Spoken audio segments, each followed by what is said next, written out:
రైతు రైతో పాడుగాను నీ రాతో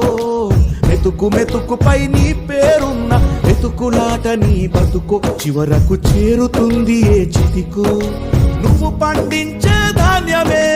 దేవుని గుళ్ళో ప్రసాదం ఆ దేవుడికెందుకు తెలియదు మరి నీ ఇంట్లో నీ విషాదం కళ్ళకత్తుకొని తింటారు నీ కన్నీళ్ళెవరు పాపరు రైతు రైతు రైతో పాడుగాను నీ రాతో మెతుకు మెతుకుపై నీ చెమటున్న వెతుకులాట నీ బతుకు చివరకు చేరుతుంది ఏ చితికో